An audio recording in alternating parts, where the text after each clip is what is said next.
everyone.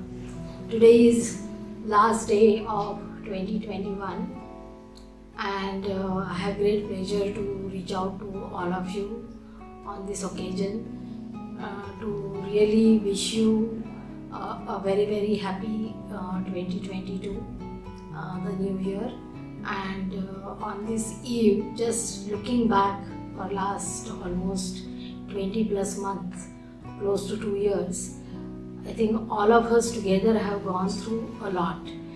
I remember my grandfather telling me about a pandemic in his generation, about a plague and how everybody had moved out to the fields for several months in order to save themselves from that pandemic. I don't think today there is anybody alive who has gone through that experience to really learn from that and what it meant and how the lives have changed. So I think all of us are experiencing this for the first time. So, but I think we have survived well. I think everyone has played its role, particularly the frontline workers really put their lives on line and have done their best. Government also did their best, and here we are. In September, when the things were changing, we thought now probably we are returning to normalcy. The norms were a little relaxed and the schools got started. Local authorities took the decision about whether the schools should start, how they should operate, and I think in the last 2-3 months again we are back to probably a little more apprehension about the spread. But I think we are here and we cannot really do much beyond taking care of ourselves, taking care of the instructions or the directions that are given by the medical professionals, the experts, and live our lives. We have to accommodate with the change, because the only constant thing is the change. How did we do in last 20-22 months? I think we had to adjust to the online learning. Our instructors, the first line workers, had to learn the tricks of the trade. Also accommodate the curriculum changes, the 30% less. The apprehension again was about assessments, what is going to happen with the examinations, how the students are going to complete the academic year. I think we went through all those motions and probably survived well. Students underwent a lot of changes, our trainers, instructors underwent a lot of changes. They faced issues at home, the travel restrictions and everything, but I think we are ready to face the pandemic in little better way, because the vaccination came in. Most of us got vaccinated. I think at Linhan India we organized the vaccination for everyone, both the vaccinations. Some family members also were accommodated or could be accommodated in that facility. And now even the vaccination for the younger children are available. So I think we are coping up with this. Looking within the organization, that is how did we do so far as our work or our obligations are concerned. I think first and foremost our instructors did well by learning the blended learning ways of delivering our the practice oriented course, which was a big change. The students also accommodated. Skills at Home was our innovation. We conducted training programs on online learning even for the teachers, 100 plus teachers.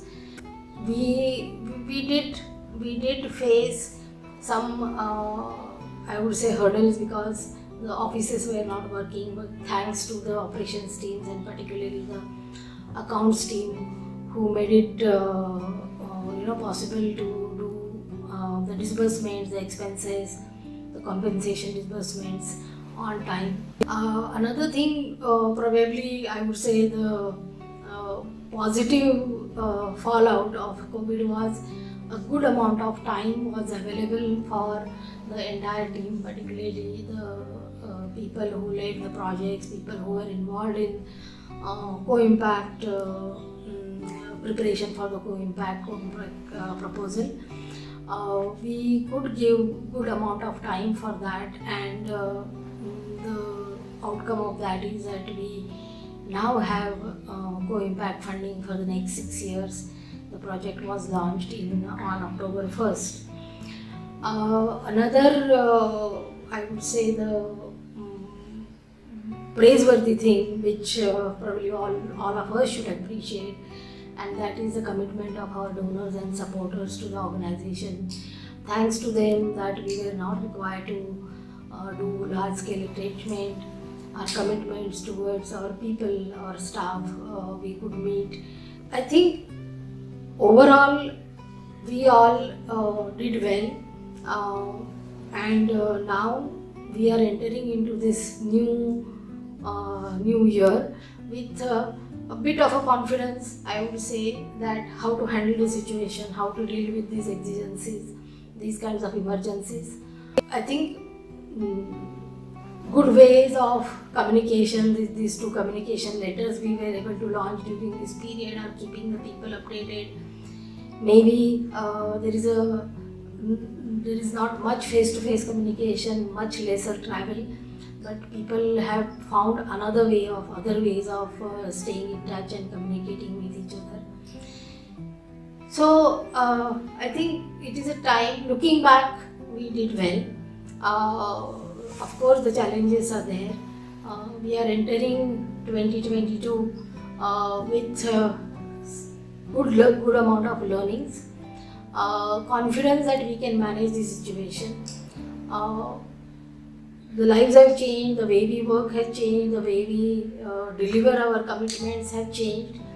But I think change is something which we all human beings initially are a little bit averse to, but we are put into the situation, we accommodate, we become resilient, and we accommodate and face the situation in which we are thrown.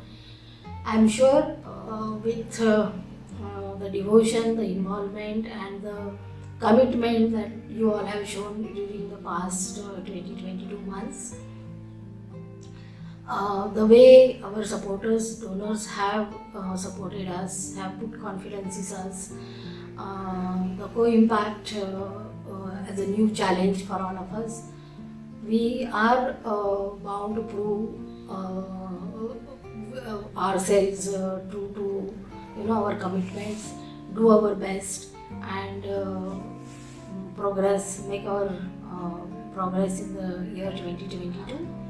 So towards the end of this brief message, I wish you, your families, your near and dear ones a very healthy, happy, rewarding 2022. And with this wishes, I close this conversation. Thank you.